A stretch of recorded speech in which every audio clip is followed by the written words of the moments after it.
don't think you're sleeping. Can you come back in an hour? Need sleepy. Please go away. Let me sleep for the love of God! It's now time for the Billy C. Morning Show, part of the Billy C. Boxing Network. Interact with the show at BillyCBoxing.com. And we're coming to you live from the Billy C. Studios in Lake George, New York. I'm Bill Calogero, and it's time for the Billy C. Morning Show. Good morning, everybody. Hope everybody's doing okay this morning. I'm going to give a special shout out to our viewers on Fight TV. Glad we could be with you this morning, and we're certainly glad you could be with us. And if you haven't checked out Fight TV, download it for your handheld. That's right. Check it out. Go to fight.tv. That's FITE.tv/Billy C. And download the app. Watch our show on Fight TV and some other great events and shows. So if you don't have Fight TV, get the app today. Fight.tv/Billy C. Today's show is being brought to us in part by Sal's Neighborhood Pizzeria, an Italian restaurant located in St. Simons Island, Georgia.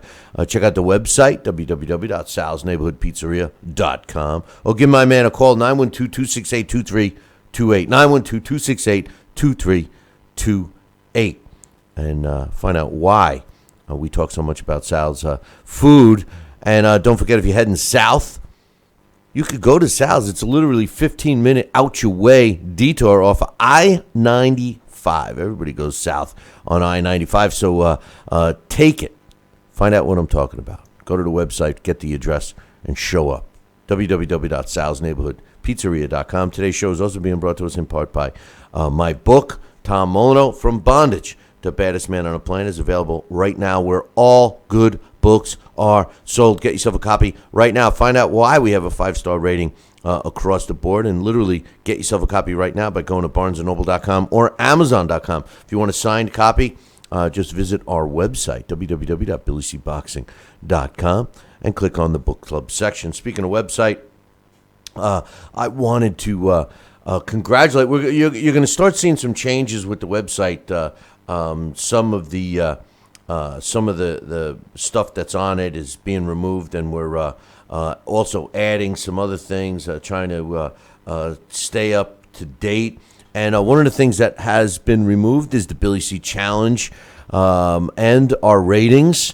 We had some, it's just a lot of stuff going on, and we're replacing it with some other things. But I just want to talk about the challenge real quick. The Billy C. Challenge ended. We are putting it on hold for a little bit, but I want to congratulate James Keister. He ended up winning December's challenge, so congratulations to him. He's going to win a copy of the Title Bout Championship computer game, and if you want to get yourself a copy, just visit our website, BillyCBoxing.com, and click on the Title Bout Championship computer game banner, which is on the left-hand side. And I want to give a congratulations to my man Blakely Berger. He won the year-end total for the challenge, running up in second place for the monthly winner.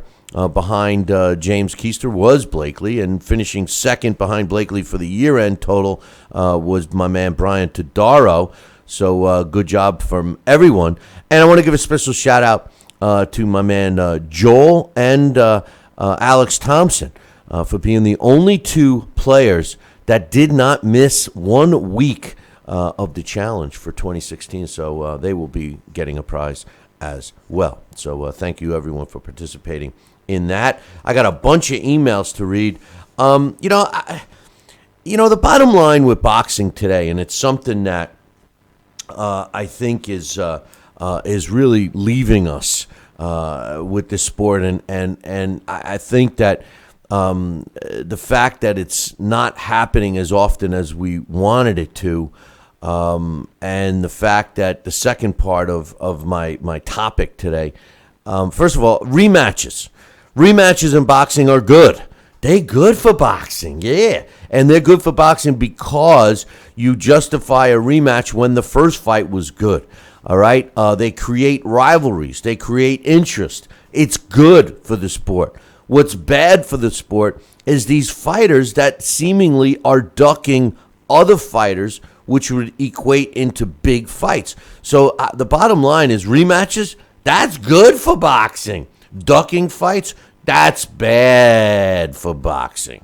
Joining me right now, my man Sal Rocky Senecola. Sal, what do you think? Rematch is good? Ducking bad? What do you think? Let's see. Good morning, everybody. Yeah, exactly. You are absolutely correct.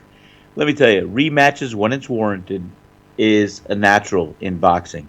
You know, we grew up to that. I mean, that was great. Where would the greatest fights and championship battles have been if there was never a rematch between Joe Frazier and Muhammad Ali, or so many others that had terrific bouts to begin with, that was in demand and credible, that warranted the rematch to take place afterwards. And I believe they should be, definitely, 100%. Well, you hit it on the head. When the fight warrants a rematch, why not have it? I mean, Yeah.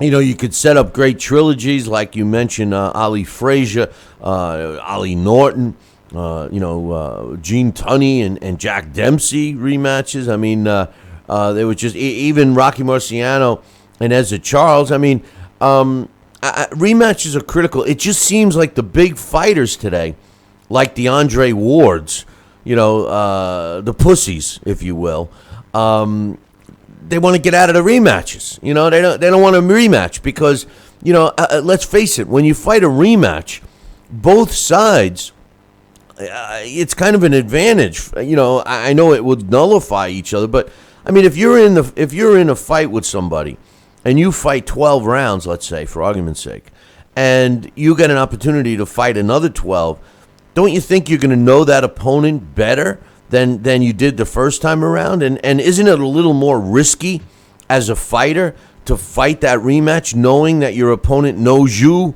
a little better, just like you know him a little better?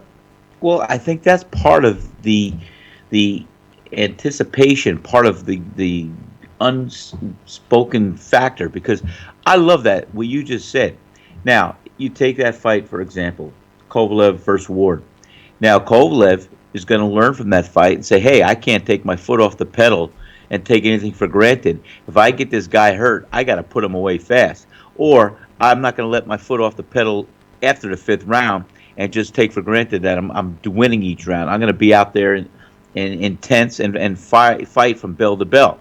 And Ward's going to say, hey, I'm going to watch how I go in and with my hands up and not get caught with some of those shots, and I'm going to outbox him and totally dominate them. So both, as you said, they have a preview. They have something that they can anticipate to expect from the other opponent. But with that being said, they also feel it's in their arsenal that they could counter and they could improve and they could beat that person by what they felt in their heart of hearts as far as being dominant and learning from that experience. So a rematch is a natural, and when you have a fight that is warranting a rematch. Well, and then you take the second phase of my topic today about fighters ducking other fighters. And, it all started, I think, when the term we were marinating the fight, and Bob Arum used that term, you have two fighters on a collision course and they're waiting to fight each other, and you drag your feet and it equates to, bigger and better dollars for both fighters, which I understand. But in the meantime, while it's so-called being marinated, we're losing. The fan is losing, time with those fighters in their primes. And a great example recently is Floyd Mayweather against Manny Pacquiao. I mean, we should have saw that fight, 5-6 years earlier than we did. Yes. Now we have an example of two fighters that, currently that aren't playing the ducking game. In Leo Santa Cruz and Carl Frampton, who put on a great fight, and they're scheduled to have a rematch coming up in another week or so. So I applaud them. But then you have these guys like Andre Ward, contemplating ducking Sergey Kovalev to avoid a rematch when many people believe he didn't even win the first one. You Hey, know, let me tell you something. I believe Andre Ward believes he didn't win the first one Oh, either. I agree. That's a great point. And also, you know, we just saw a great fight this past weekend with Badu Jack against James DeGale, and everybody's crying rematch for that. And now all of a sudden, the WBC is forcing Badu Jack to fight Callum Smith as a mandatory. So because we have all these sanctioning bodies with their hands in the cookie jar, they're actually making things harder. You know, and then you have the situation where you have a fighter like Canelo Alvarez who was skyrocketing upward, and all of a sudden he decides to hop on the coattails of a successful Floyd Mayweather career and start to try to emulate him.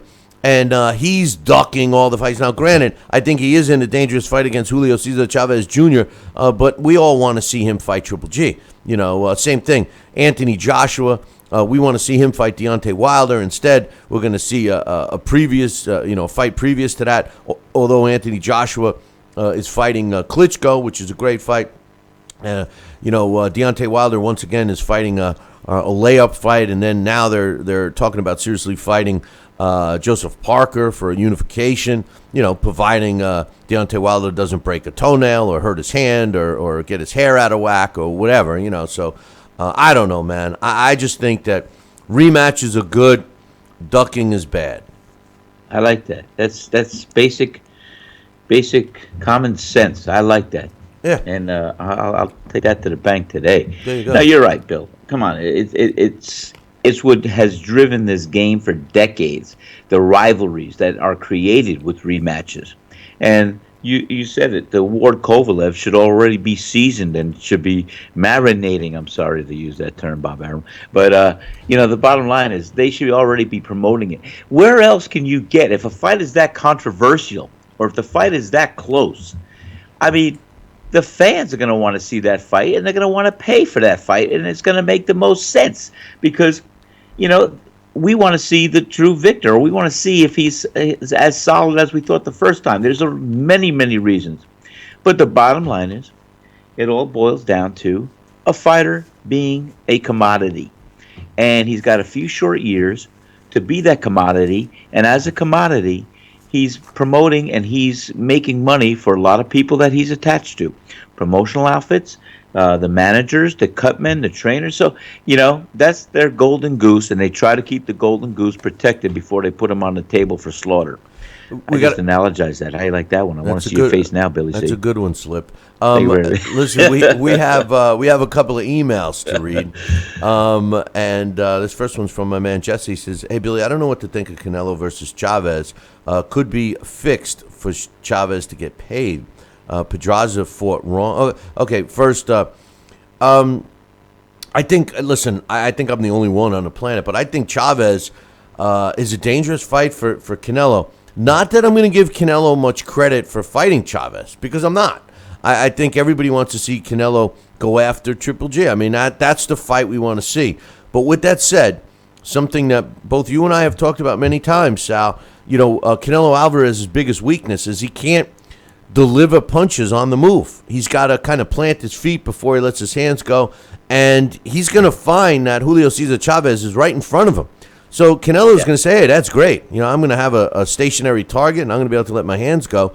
But the problem is Chavez is a great body worker, and he's got a granite chin. So I don't know. I think it might be dangerous. Anyway, he says Pedraza fought wrong.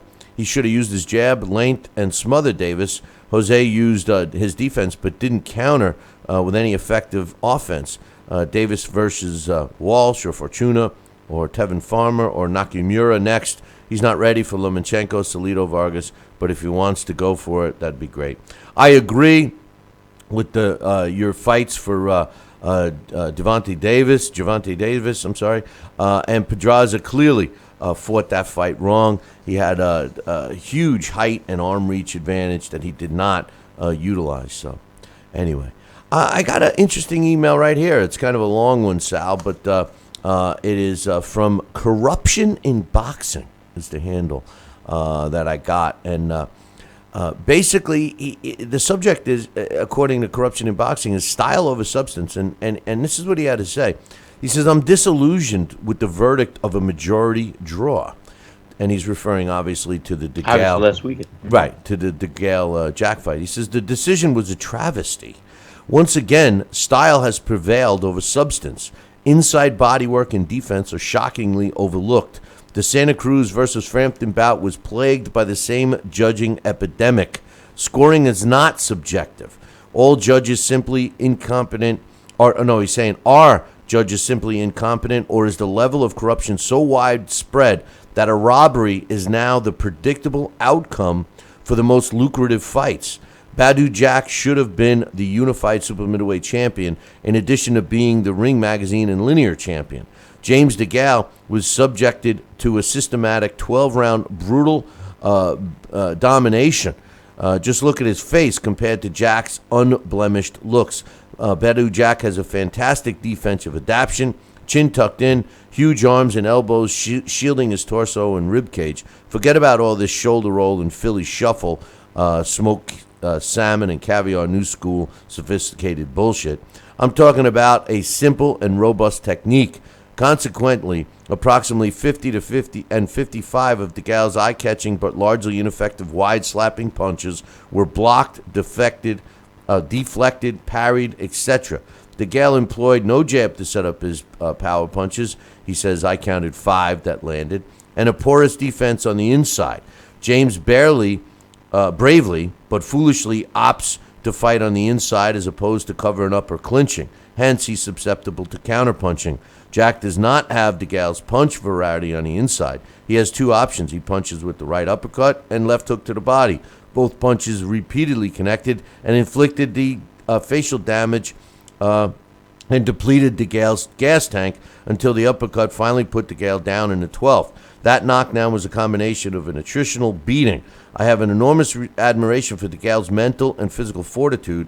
Badu is a relentless, stalking, suffocating, punishing 12-round monster. It's hard to fathom the level of concertation, fitness, conditioning, and durability that DeGale exemplified despite being systematically broke down. This, however, shortens a career, and it will take him several months to recover. Jack cements his place in my pound-for-pound top 10 list.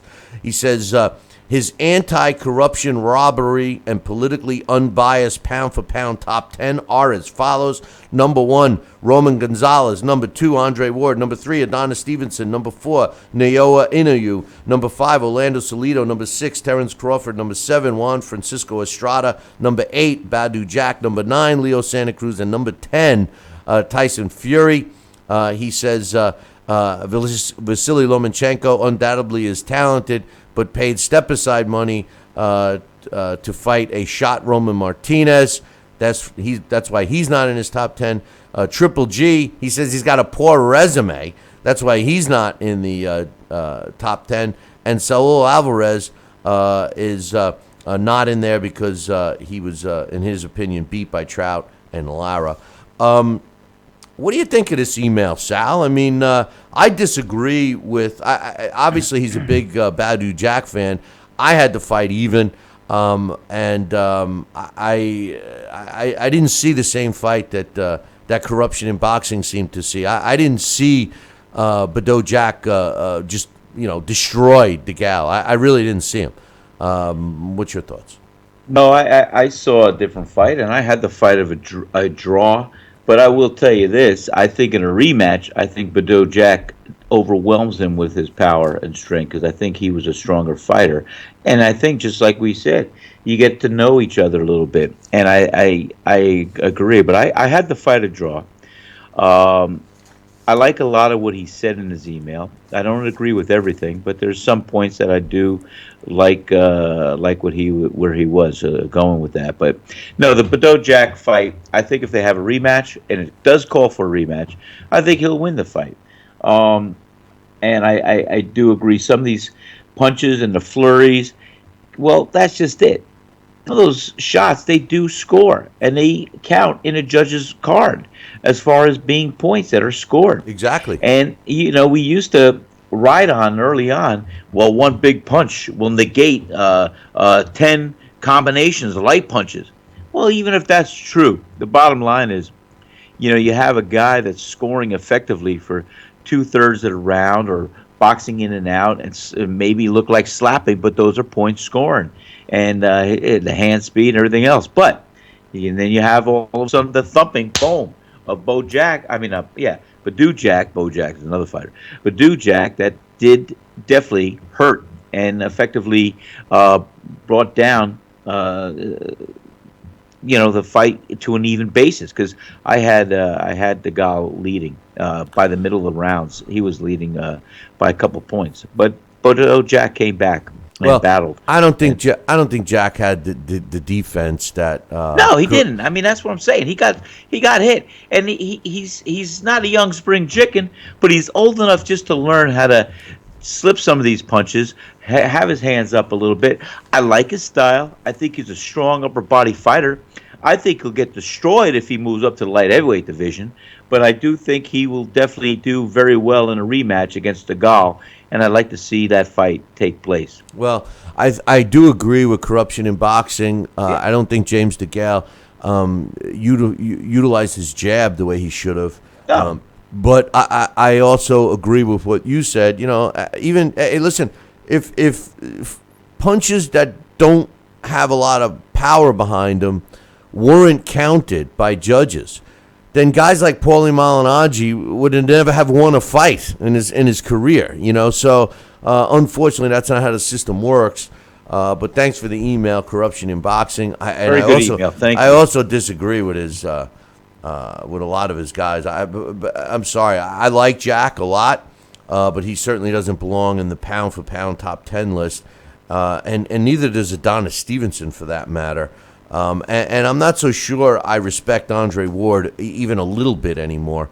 So that's that. But anyway, we got some more emails I want to try and get in before we get you out of here. But give me my walking papers for the day, huh? I was trying to make Forget about it. I was trying to make it sound better, but anyway, here's your favorite. Here's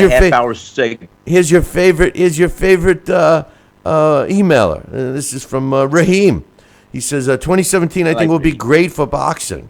He says, and I think it'll be the year of the upsets. Canelo versus Chavez smells like an upset. Canelo decided to duck from Triple G because, like you said, he was scared. When Canelo got his bell rung against Mayweather, and I remember you picked Canelo to win. I didn't pick Canelo to win. I wanted Canelo to win. I didn't pick wanted Canelo to win. He says, I think Canelo, after that loss to Mayweather, Canelo knows he can't just step up against the best, and it's sad to see a talent like Canelo duck fighters. Well, he's copying Mayweather, Raheem. Anyway, he says, but Chavez, I think, wants to prove that he's no easy pickings, and Canelo, I think, is overlooking Chavez, who has knockout power and will like to brawl.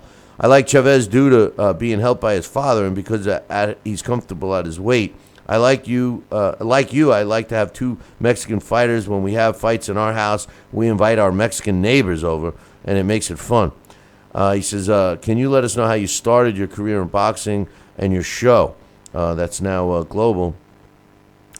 Raheem says he wants to start a show, but he needs how to get sponsors and make the big money like you. First of all, I don't make big money. Second of all, I've been involved in this sport for a long, long time, over 30 years, and I don't know what else to tell you except your outlook, Raheem, is a little skewed. I think the first thing you need to do is learn the history of the sport, and that's something that a lot of young fans fail to do today, and therefore they don't understand the criticisms that people like Sal and myself have. But anyway, thanks for the email. I do agree. The gist is Chavez is going to be a risky fight for Canelo, and I certainly think that it could be. I got another email. This one's from my man Mike from Michigan.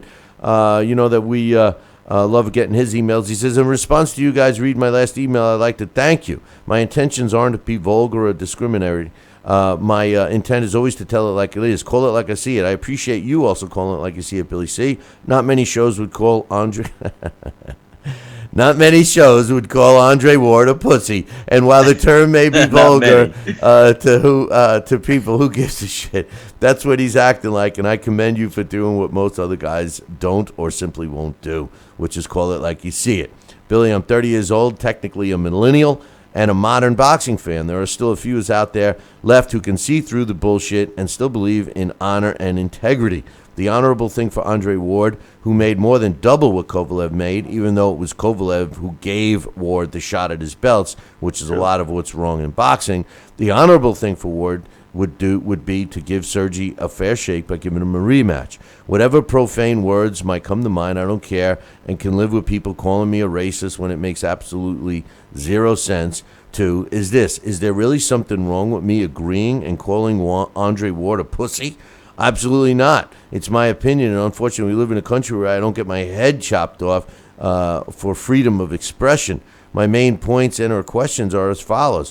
Why are rematches all of a sudden a bad thing? Ali Frazier, Dempsey, Tooney, Ward, Gotti, you can't tell me one of those fights didn't merit a rematch, including the trilogies. So why is it so hard for rematches to occur anymore, especially when you sign a mofo in contract with a rematch clause?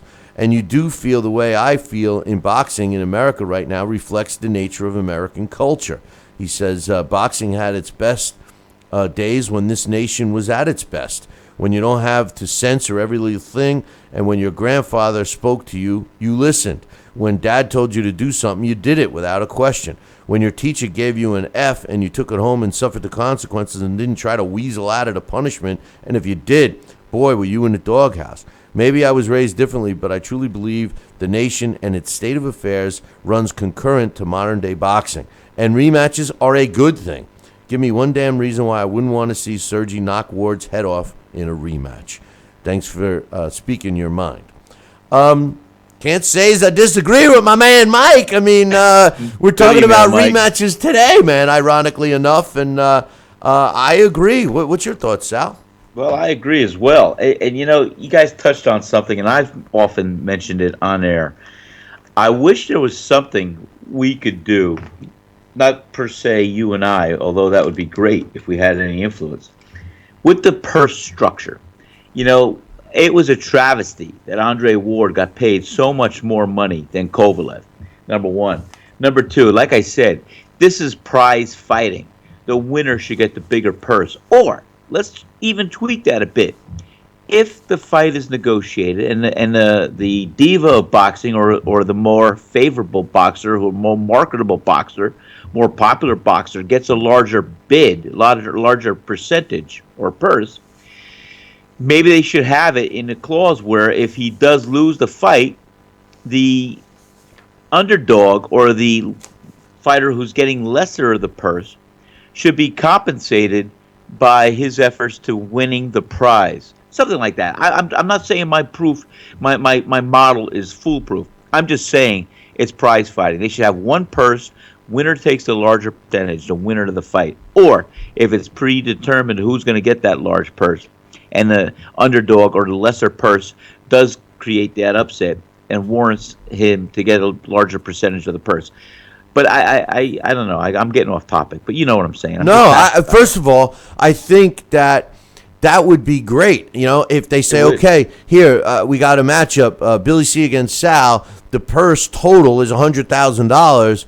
The winner is going to get $70,000, and the loser is going to get $30,000. So at least that's ideal, right? Yes. You know, no, I'm just throwing those numbers. But you say to yourself, okay, well, there's some incentive. You know, a guy like Andre Ward who makes 3 times the amount of Kovalev in this particular case, you know, he won the fight controversially. He won it, but the truth is this: you know, if you're doing it for the money, do you really go all out when you know you're guaranteed the money? You know, do you take an easy way out if there's an unintentional headbutt or so? How many times do you see a fight? Oh, I can't see. Oh, I can't continue. They go to the scorecards. You know, so I mean, a lot of guys. Hey, Bernard Hopkins is going to be a first ballot Hall of Famer, but no one was able to take advantage of the rules and stuff more than B-Hop did. He got himself a couple of extra fights with the same people because of freak things that happened, and he responded and acted quickly.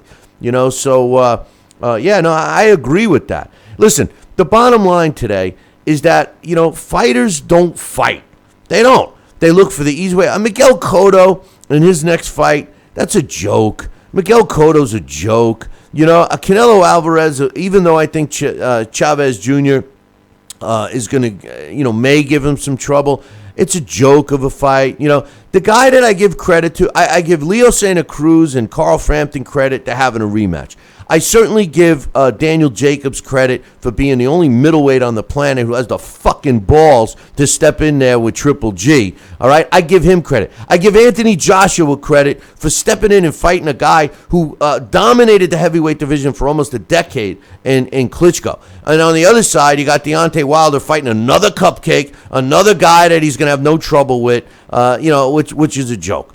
So I mean, come on. You can see who's willing to fight the real fights. And you certainly have to give Badu Jack and James DeGale credit for fighting each other, this past weekend. So, I mean, there's so many out there, and everybody knows who's who. If you're sitting here justifying, a fight with Andre Ward ducking Sergey Kovalev, or if you're sitting there saying and believing that Triple G is an overrated fighter, then you don't know shit about boxing. I'm sorry, but it's the truth. Don't you think?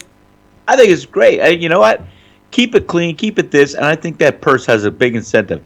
If somebody's going to get paid $20 million, you know what? And the loser fight gets $10 million, or however you want to divide it up. You know what? I think definitely the winner should get the bigger purse, and that's just it. That's why they called it prize fighting. Hey, back in the day, the winner gets the prize. Back in the day. All right, and I know we're over our time here, but back in the day, in the bare knuckle times, in the era of my fighter, Tom Molyneux, that I wrote the book about, they used to have a purse. Each side used to have to put up money to guarantee the fight. That's right. Then the winner would take all the money. The loser, they would pass a hat around to all the spectators, That's right. and they would put in money. So the loser, when two fighters stepped in the ring, they were risking making nothing in that fight. So, I mean, come on. The winner got the prize, just as Sal Rocky Senecola says. So, today, we got a bunch of pussies out there that, negotiate their divas. They want this, they want that. It's terrible. I'll tell you right now, the fact that these fighters are ducking the big fights that we want, and Coach just said it, it's funny, but it's true. He says, the problem with us not getting rematches is we don't get the good fights to begin with. They don't give rematches because we don't even get the good fights to begin with. So anyway. Sal, great as usual. I'll look forward to chatting some more and closing out the week on Friday, my man. You got it, my man. Well, thank you so much, and you and the crew have a great day ahead. And keep on punching, guys. Bam. Hey, listen, get out there and work on the golf tournament. Absolutely. I'll be doing that. Yeah, you better. You better. Absolutely. I'm going to get a purse bid for that. I'll talk to you later. All right, buddy. Thanks. Bye. That's Sal Rocky Santacola. You can check him out here every day on the show. Listen, I'm going to take a short break, the only one of today, and we're scheduled to have Larry Hazard join us in about 2. The Billy C. Morning Show will be right back. Hey, fight fans, check out KOFantasyBoxing.com. KO Fantasy Boxing is boxing's only trademarked fantasy game. Check it out, www.KOFantasyBoxing.com. Select your own gym, your own fighters, track them through a season that can last from 3 months to a year, depending upon which league you join. You got to check this out, man. www.KOFantasyBoxing.com. Join it today. Again, www.KOFantasyBoxing.com, and tell them Billy C sent ya. Check out BillyCBoxing.com now, or feel the wrath of the mighty mustache. Oh, that hurts. Why are you doing that to my face? I hate you. That's BillyCBoxing.com. Consider this your warning. Now, back to the Billy C. Morning Show. Interact with the show at BillyCBoxing.com.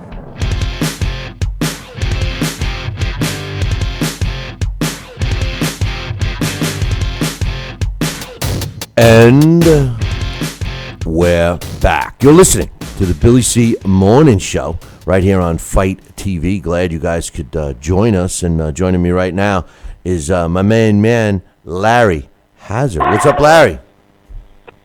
Hey, Billy. How you doing? What's going on, man? I just tried calling you on the other number. I don't know. I know I mixed it up, but it sounds like we got a good connection here. Yeah, we We sound good now. How's everything? Good, man. Good. I got a lot of stuff to talk to you about. First and foremost, the big fight that took place this past weekend. What a great fight to kick off 2017. Badu Jack and James DeGale. They got. I thought it was a draw. I scored it 113-113. What's your thoughts on the fight? Well, I actually thought that Badu didn't really get credit for the body work, and I had him slightly a point or so ahead. I thought he pulled it out toward the end, but it was an exciting fight, and I could live with the draw.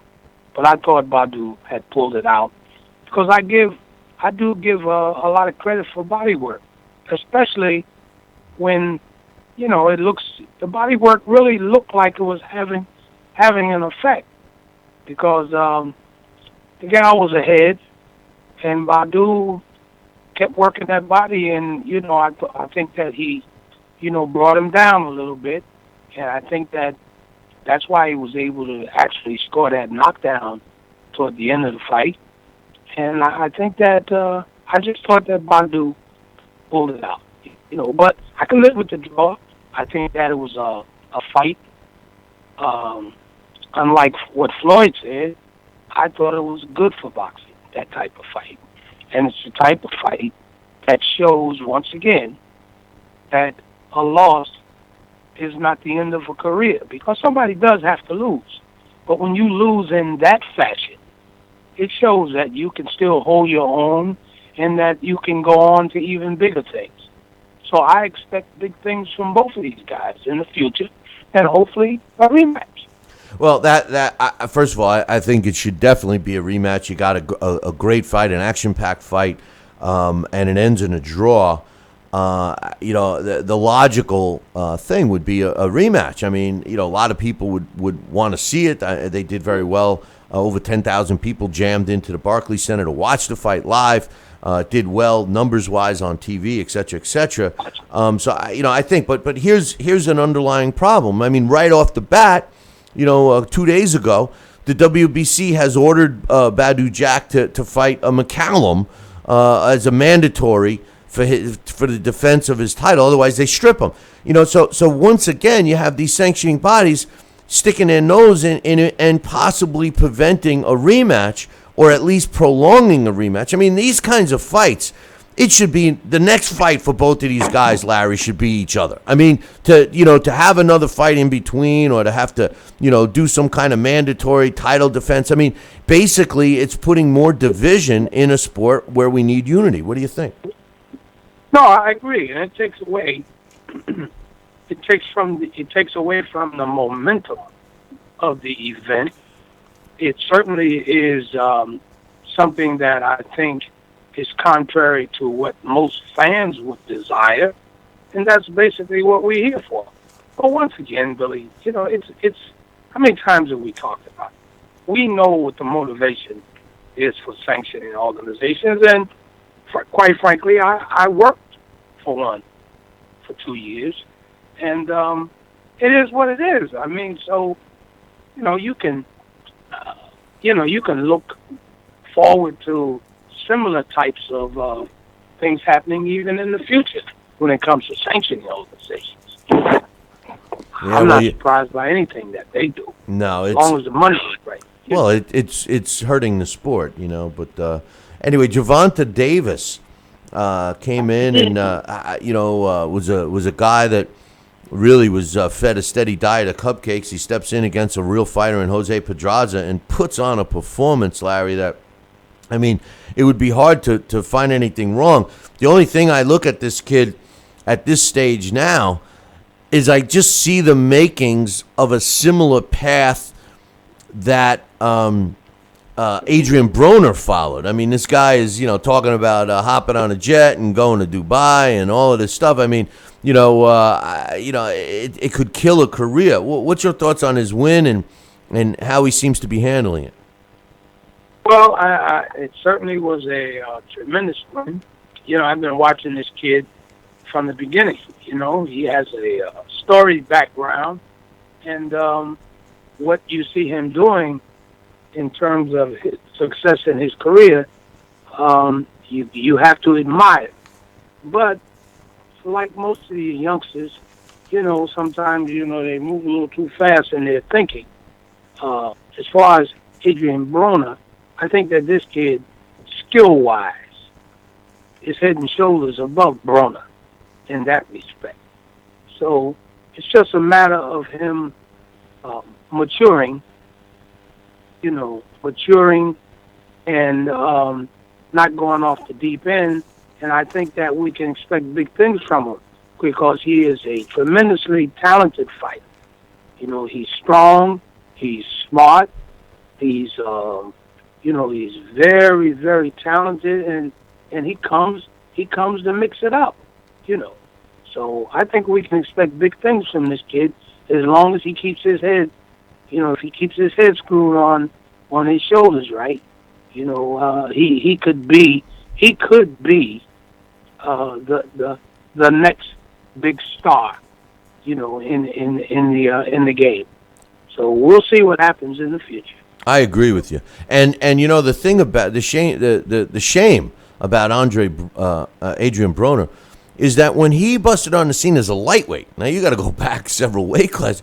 This kid had it all. I think the lack of discipline, added with his mindset where he thinks he's a legend already, has contributed to his downfall. And you could tell. I mean, the level of competition, like his next fight and all of this stuff, is terrible. But I got an email that was directed kind of towards you, but it's definitely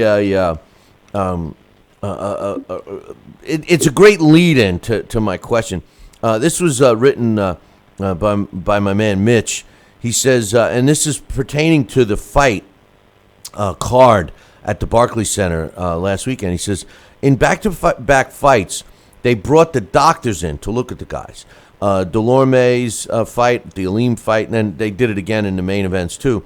He says, I know the thing that happened to Abdulzamov put the state of New York on notice, but the question is, do you think that they are doing it, that night, that they did it that night because of what the promoter and the insurance underwriter would have to pay out based on the new laws that were passed in New York? The bottom line, Larry, is this. In my opinion, they went a little overboard with the checking of the fighters and stuff. Which I listen. I want the safety of the fighters, but the fighters really looked confused when the doctors and even the referees and Ed Claudio. I don't know what you think of him, but he's terrible. This guy almost got Aleem. And the other fight that he had, he almost got the one guy destroyed. He should have stopped that fight or sooner or whatever. But, hey, take a step forward, take a step back, take a side to the right, do the hokey pokey, shake it over. I mean, the fighters are looking at him like, and in the meantime, and especially if a guy gets kind of stunned, aren't you giving him a little more time to recover? And it's kind of a disadvantage for the guy that put him down. I mean, what was your thoughts on? To me, it was. I'm going to just refer to it as the overkill with the safety factor. Do you think I'm wrong? Do you think they should be doing it that blatantly, or what? Well, what's happening here is what you're seeing referees do now is something that we actually started here in New Jersey, and it's well documented. It's what you call an enhanced mandatory knockdown procedure. It's in its infant stages with some of these referees overdoing it. In New York, I think what happened, they were instructed to take those extra steps. And I think what's happening now is that a lot of the referees are going overboard with it to satisfy the commission, so to speak, aside from the fact that the New York Commission, as you know, is on high alert since that Magomov situation. So it's a situation where the referee and I guess the doctors. I'm reluctant to ever comment on what doctors do. I mean, they're the medical experts, so I'm in no position to question their motives when it comes to checking on a fighter's well-being. But as far as the referees are concerned, in this enhanced knockdown procedure, is that many of them are kind of overdoing it. I think that they are not doing it quick enough. And there are instances where it is unfair to the opponent when they overdo it because they are giving the fighter extra time to recuperate. If you feel that this fighter is in danger, safety-wise, you either stop the fight or you let the fight continue and not take away the advantage from the other fighter, because that's what this game is all about. So, we are in the hurt business. We take chances. Certainly we don't have the privilege or the right to take a chance with someone else's life. So if you feel that a fighter is that, seriously in danger, stop the fight, if that's the case. If not, then you should not be taking away an advantage that the other fighter earned, by giving his opponent this extra time to recuperate, because that's what it turns into when you overdo it. So I agree with you. I agree with you there in that, it kind of was overdone a little bit. Well, I do agree with that. It looked like the fighters weren't aware of it. In other words, like, I agree, and I know that you guys started it in Jersey thanks to a guy in charge like you, but the difference is this, the way you explained it to the referees and the fighters and to us here on the show was that, and it made perfect sense. It was easy to follow. You didn't have to have an interpreter. But, fighters are used to picking their gloves up and taking a step forward. For years, that's what they did. And automatically, how many times, I know you probably can't even count how many times you've seen fighters automatically, they're hurt. They don't know what day it is. They don't know where they are. And they automatically put their gloves up and take a step forward because they know if they can demonstrate that, they're allowed to continue. Now, that's a learned response. Exactly. That's something that they learn that. They don't only just learn that as a fighter, during a fight. They're learning that in the gym. Their trainers telling them to do that, So by all of a sudden saying, no, move to the right, move to the left, now you're going to get a good indication whether that fighter's faculties are working properly or not. I get it, okay? But it appeared to me that the fighters were confused. That they were confused that they were getting asked these questions. It almost seems, and I don't know this for a fact, Larry, and I'm certainly not, I don't want to assume it, but it just seemed to me that they weren't told that if they were in trouble, that the referee is going to ask them to do something different. They just seemed very confused about it. And then the one time that clown, Claudio, he's saying, where are you? And the guy says, I'm in the ring. He says, you mean you're in Brooklyn, right? Okay, so if you're going to ask a guy a question, don't give him the friggin' answer. Come on. It's like a teacher handing out the test and then saying, oh, by the way, here's the answers. Just put this under your test sheet and use that. It kind of defeats the purpose, don't you think? Absolutely. I saw a fighter, referee asked him where he was. He said, I'm in a hell of a lot of trouble. Yeah, no, he said, I'm in a hell of a fight. It was, we were just talking about that. He was getting it. He says, do you know where you are? He says, yeah, I'm in a hell of a fight right now, but no, he's going, you know where you are? He says, yeah, I'm in the ring. Okay. And the guy says, no, you mean you're in Brooklyn, right? Yeah. And now what if he said, yeah, you're in New Jersey, right? Yeah, I'm in Jersey. No, you're not. You're in Brooklyn. Fight's off. Come on. You're not there to try to, I don't know. I just thought that was an error by the ref. No, you're absolutely right. You can't ask those type of questions that call for another level of cognition in that respect. I know he could if he said New. Don't even go there. I know if he says New York, you got to accept that, right? Okay, yeah, you're in New York, but what borough? What arena? Where are you? We want to know what road is your parents sitting in? Come on, Jesus. No, you're right. You're right, Billy. You're right. everything takes adjustment, and sometimes you get situations where it's the wrong time for the adjustment. Right. Certainly, fighters have to be told in advance.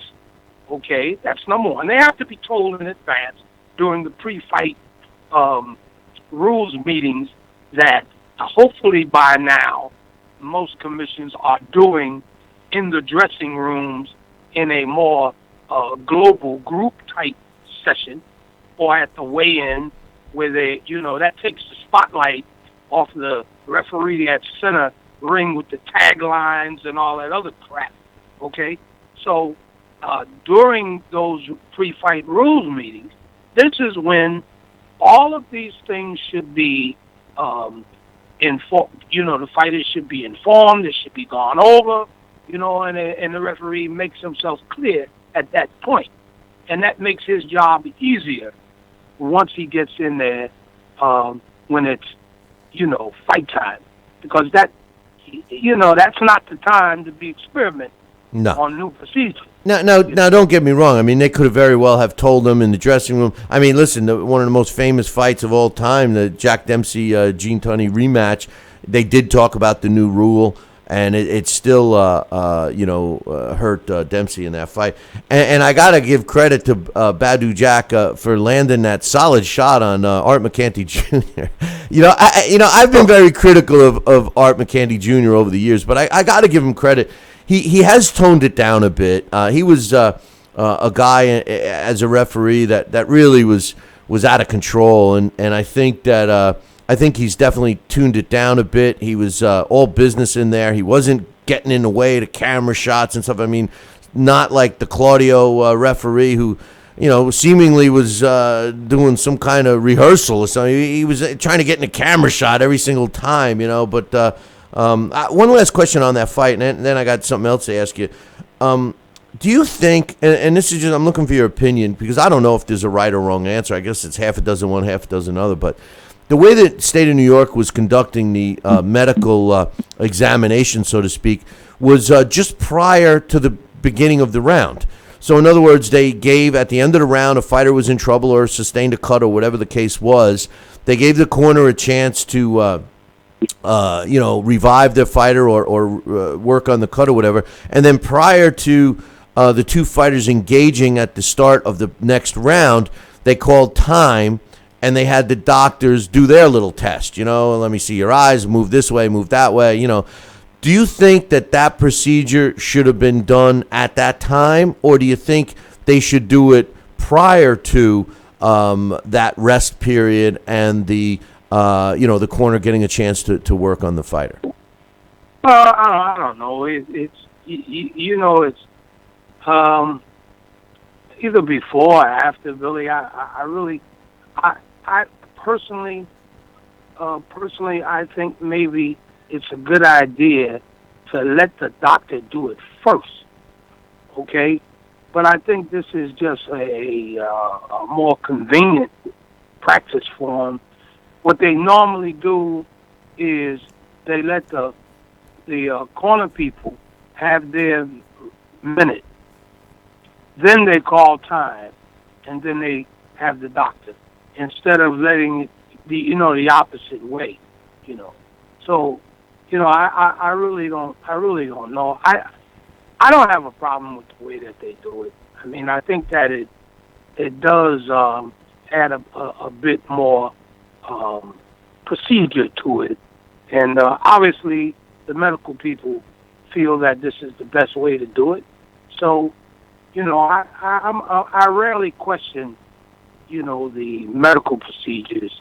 Maybe I should, but I just kind of I have a lot of confidence in ringside physicians, and I'm one of those type of guys that I believe in staying in my lane when it comes to something as crucial as that health and safety issues, and I feel that the doctors, qualified, ringside physicians, should and better know what they're doing. So I don't question. That's the way they feel is the best way to do it, then I have no problem. The only time I had a problem is when the corner works on the cut. They get it to stop bleeding, and the doctor calls time. And he rips the cut open and stuff, to look at it. And then all the work that the corner just did, the bell sounds, and now he's bleeding again. But anyway. Well, Billy, if just not to prolong this issue too long, but I really think that too much emphasis is placed on these corner guys, especially these cut men. They make a science, and one thing in boxing, we go overboard. We make a science. We make a finite science out of everything. Judging has become such a great science. Effective this, effective that. Hey, look, you look at a fight, you know who's winning the damn fight, okay? The average fan, if you really sit down and concentrate, how much does it take to know who's winning a fight without all these other elements about ring generalship? Half of the judges don't even know what the hell that means, okay? And the same thing when it comes to, like, some of these cut guys. The average guy that works works in first aid, could work a corner, okay? There's only so much you can do to a cut. You apply direct pressure, okay? You got these other ingredients that are acceptable to use. If they work, they work. If they don't work, they don't work. But all of a sudden, cornermen become famous cut men. What does that mean? You know what I mean? So, that's my feelings on that when it comes to that. If you got a knowledge of basic first aid, you could probably be a decent cut man. If a cut is so bad that it can't be stopped, I don't give a damn who it is. He's not going to stop it. So that's it. I think the most effective cut man is the lead trainer, because a lot of times what will happen if a fighter sustains a cut, all of a sudden the lead trainer's outside the ropes and he's trying to give instruction while the cut man's trying to work on him. The guys that are most successful are the ones that are still in front of their fighter, working on the cut and giving instruction. So the other two guys are handing him the stuff he needs. So I don't know. You're right.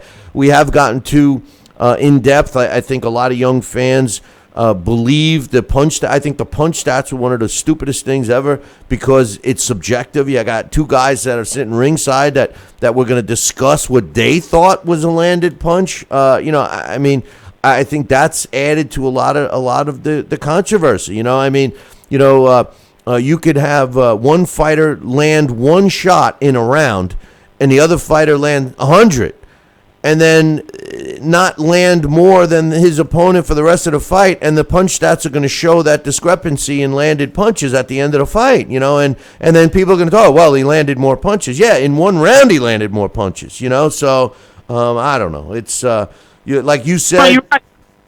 You're absolutely right, because these guys sit there and they just count every little punch that, they just count. Whether the punch lands on the arm, whether it lands on his hip, they just count what's being thrown. That's all. Well, they're not anything else. No, and the worst thing about it is, and this is a stat. This is a real stat. They count a jab as a jab, right? So there's been cases, more than one, where a fighter will come out and throw a jab and knock his opponent down, all right, and even knock his opponent out with a jab. And on the stat, it does not show up as a power punch. So, there's a problem with that. If you're landing a jab and you knock your opponent out and win the fight, and the punch stats report shows that you didn't land a power shot all night, there's something wrong with the system, So, well, see, we look for problems too. We look in boxing. We look for problems. We make problems to solve. You know what I mean? Oh, yeah. We make problems to solve. They have another stupid stat that some guy, I think it's somebody in Pennsylvania, comes out with these stats on judges. The stats, how many times a judge differs from the other two judges. And so from these ridiculous stats, they attempt to rank the effectiveness of the individual. So for instance, in the Badu Jack Degal fight, if Billy C had Degal or Badu Jack, and the other two had it a draw, then you look like you're skewing out of context. You understand? Yeah, no, I know. When in fact you could be the guy that really had the score that was, close to being right, I know. even though you stood alone.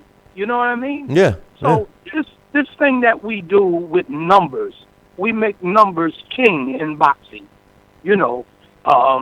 The more fights you win and no defeats, then that means you're a great fighter. When really? Oh, really?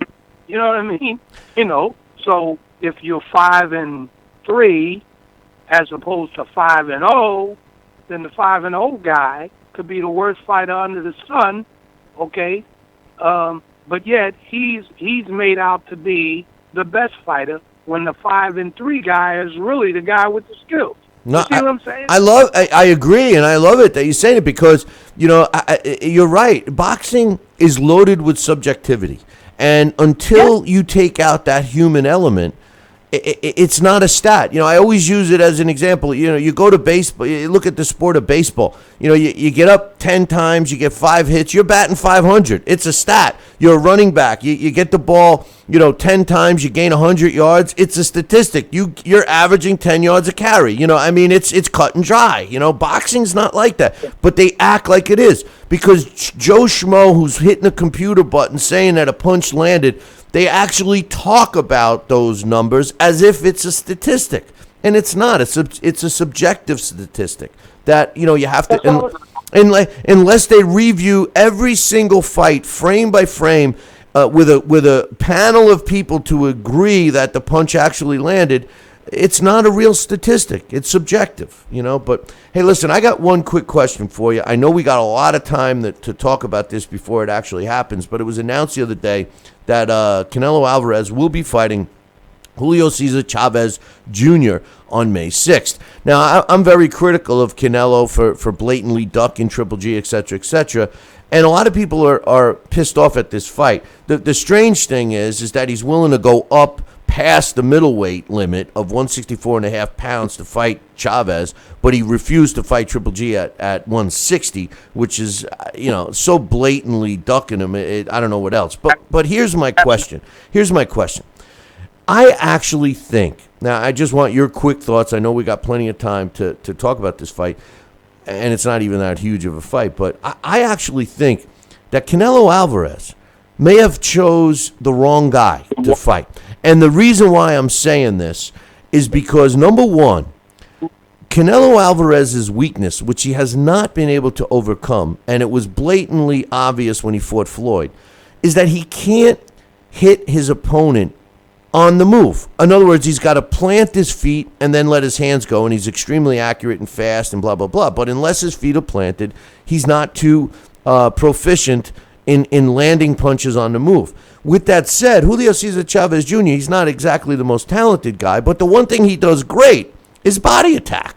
And he's going to be standing right in front of Alvarez, and Alvarez is going to try to hurt him and outpunch him. And I'm thinking that Chavez is going to be landing some body shots. I don't know. Do you think this fight is more dangerous than it looks? Well, yes and no. Yes and no. If Alvarez is able to adjust, okay, because I really don't think that much of Chavez Jr., but I think that if Alvarez is able to adjust within the first 3 or 4 rounds, that he shouldn't have much trouble after that in dealing with Chavez. But if he's not able to make the adjustment, then, I like to borrow your crystal ball, because you will be absolutely right then. If he's not able to adjust, then Chavez is going to beat him. But I frankly believe that he will be able to make that adjustment within the first 3 or 4 rounds, and he should do okay in the fight. But I don't think that that much of a. Well, when I say that, I say that in that, I had higher hopes for Chavez, early on in his career, and he's been a bit disappointing. And that's why I say I don't think that much of him, and only in those terms. No, I hear you. The fight isn't until May, but I'm telling you this: if there's a lot of ifs, if Chavez Jr. comes in and he has a disciplined training camp, and I agree with you, his overall talent level with the what he can do, his assets are very limited. What he does is he's got two things: he's got a vicious body attack when he's on, and he's got a granite chin when he's on. And I think that those two attributes, if Alvarez can't move and get out of harm's way, which he hasn't demonstrated an ability to do yet, I think that this fight is going to be tougher than he's anticipating.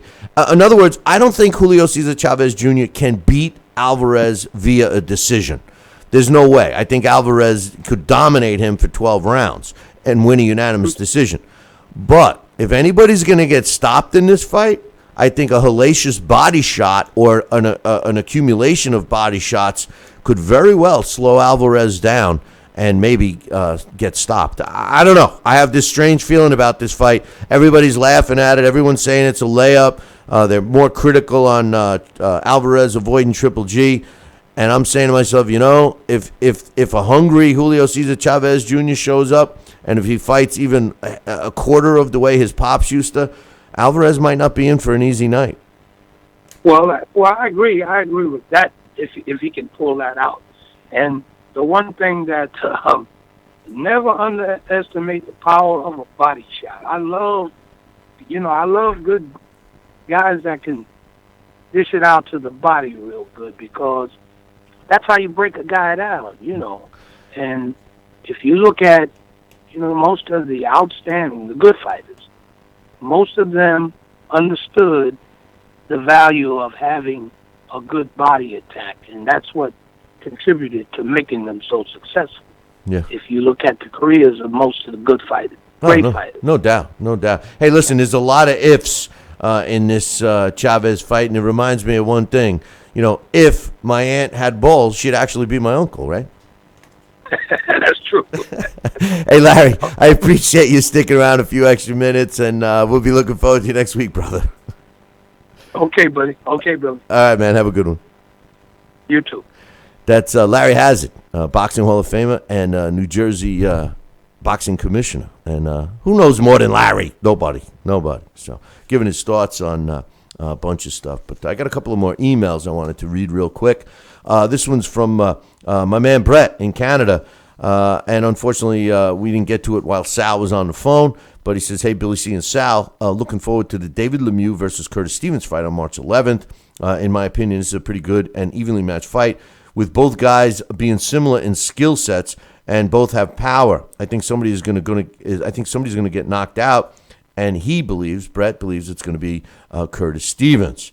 That might be a little Canadian bias, but I agree. I like David Lemieux. The one thing about Curtis Stevens, I'm glad he got rid of Andre Rozier, which is one of the worst trainers in boxing. But Curtis Stevens has developed a really bad habit of tapping his toe, and it's not going to help him against Lemieux. I'm with you on this one, Brett. He says, on another note, I read that Lomachenko might defend his title against Jezreel Corrales in a unification match with Corrales' WBA title on the line. Do either of you know anything about Corrales? I hadn't heard of him, to tell you the truth, and I'm happy that the sides are talking about this early to mid-April. And I want to do this because I'm sick of all the titles and the champions. One champ for each weight class is the way it should be. Jezreel Corrales actually won his title against a Japanese fighter, and then they had the rematch just recently for the just at the end of the year, and he won again.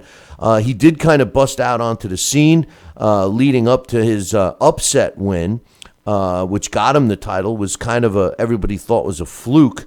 But then Corrales showed that it was no fluke because he won again in the rematch. So is he good enough to beat Lomachenko? No. Vasily Lomachenko is the definition of the sweet science. This is a guy that can hit you and make you miss and still be in position to hit you again.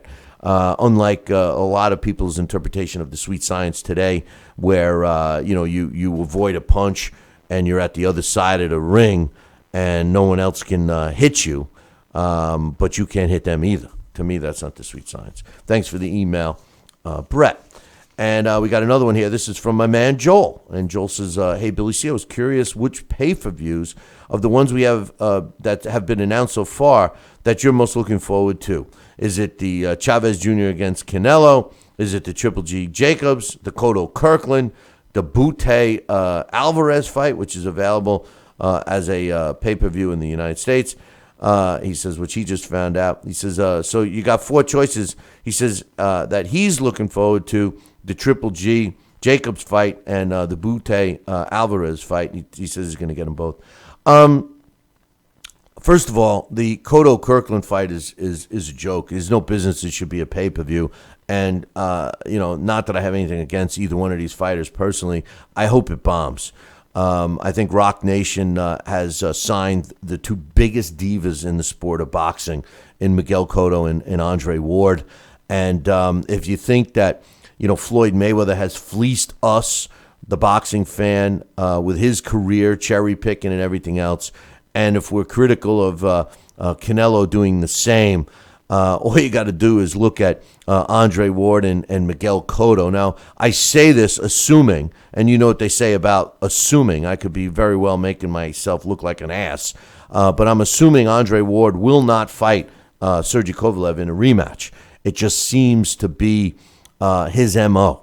And should he man up and grow the hairs on his pussy balls that he has, I would be very impressed and be glad to be an ass if Andre Ward has the balls to fight Sergey Kovalev again. It was a great first fight, controversial decision in a way. It was a close fight, but I felt the wrong guy got the nod, and I think that Andre Ward beating Kovalev again would shut guys like me up. But for him avoiding Kovalev and not honoring the rematch clause would just further the diva title for him. With that said, the only fight of those fights that I'm looking forward to really is Triple G Daniel Jacobs. I give Daniel Jacobs all the props in the world for being man enough to step up and fight Triple G. And not only that, but to challenge himself. He's challenging himself, and that goes a long way. Of the other 3, I think the most competitive. I just have this strange feeling that Canelo Chavez Jr. is going to be a competitive fight. I just do. I just do. A couple of things I wanted to say before we wrap it up. Again, Curtis Stevens, David Lemieux, it's set for March 11th. It is going to be an exciting fight. You can take that to the bank. And we mentioned about the Lomachenko-Corrales fight. We all have heard, or if you haven't, Amir Khan and some Skype sex tapes have been released. Some more stuff for him to worry about outside the ring. Vegas has opened up a line already for the Chavez Canelo fight, and right now it's 8-1. You lay $100.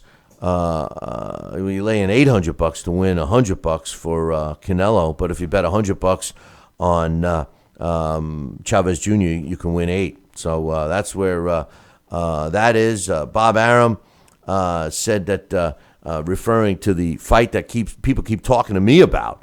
Conor McGregor possibly fighting Floyd. And despite Floyd, I heard it come out of his own mouth saying that he wants to fight. Bob Arum thinks it's bullshit, that it's not going to happen. I don't think it's going to happen either. It certainly should not happen as a boxing match and give Floyd a 50th win inside the ring. To me, that's not fair, to Rocky Marciano or to any other fighter that had won 50 fights prior to losing. I just don't think so. I think that it would be an interesting fight, and I think that it would make a lot of money, but I feel that it would have to be in the UFC arena. Not that it has to be fought under UFC rules. because Floyd won't do that. Floyd will only fight under his rules. But it can't possibly count as a real fight for Floyd, only because Conor McGregor has not fought in a boxing ring. Now, if he fights 5, 6, 10 fights and then fights Floyd, that's a different story. But I just don't think time is on their side. I agree with Bob Arum. I don't think this fight will ever happen, and I predicted that. One last thing I wanted to mention, and this is a touchy subject, but you know me.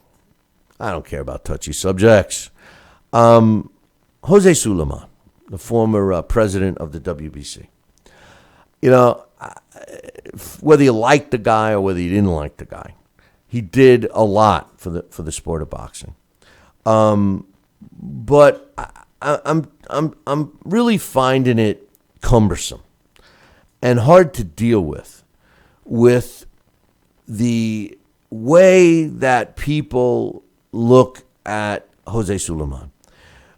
They have these basically these masses or events or whatever you want to call them, where they honor the late Jose Sulaiman. You know, I've heard firsthand accounts of, you know, him in Mexico City, sitting on a chair and people lining up to basically come and pay their respects to him. This is why he was alive. The respect that Jose Sulaiman garnered was outrageous. But enough already. The guy is passed on, all right? We don't have to remember this fucking guy every single day. We don't have to have his son still putting his father up on a pedestal. I mean, it is what it is. The guy, all right, Jose, you did a great job, all right? But enough is enough. How many years has he been dead now? You know, I mean, again, no disrespect to the Suleimans, no disrespect to the WBC, but enough is enough. They had a mass the other day where they invite all these people, they make this huge event, and I just don't get it. You know, I'm Catholic, and to have a memorable mass, they mention in honor of, you know, they'll mention somebody's name who's passed on, and you say a prayer or whatever. But they don't revolve a whole mass, a whole event around it. And I think it's time to let Jose rest. Stop bringing him up. You know, Maurice Sulaiman, he's got his own legacy to work on now. Maurice, be a big boy. Be a big boy. Step out of your father's shadow and do what you got to do. That's all I'm going to say. You know, enough is enough already. Anyway, hey, listen, don't forget, we return on Friday morning, and, you know, we'll have a lot of stuff to talk about. We'll open up the phone lines. Remember, if you take the time to drop me an email, I'll take the time to read it, as well as we're looking for people that are interested in coming to our event in St. Simon's Island in August. It's actually the third week, because August kind of starts in the middle of a week. So it's actually the third week, the second full week in August. I think it's the 13th or the 14th or whatever. That week we are going to be in St. Simon's. We're going to be doing some live shows in the morning. We're going to be doing some golf outings. We're going to be doing some get-togethers, dinners, and stuff like that.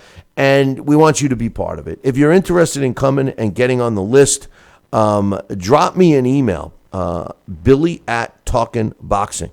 That's TalkinBoxing.com. Tell me you're interested. I'll put you on the list. As soon as we get the particulars in order, we will reach out to you first, because space will be limited. It's a great place to visit. It's a great place to bring the family. So plan on it. It's the week of August 14th in St. Simon's. We want you to be there with us. So drop me an email about that, or anything else related to the sport or any other sport, and we'll talk about it on this show. Billy at Talkin' Boxing. TalkinBoxing.com. Don't forget to tune in Friday morning. Same bat time, same bat channel. Until then, ciao, baby.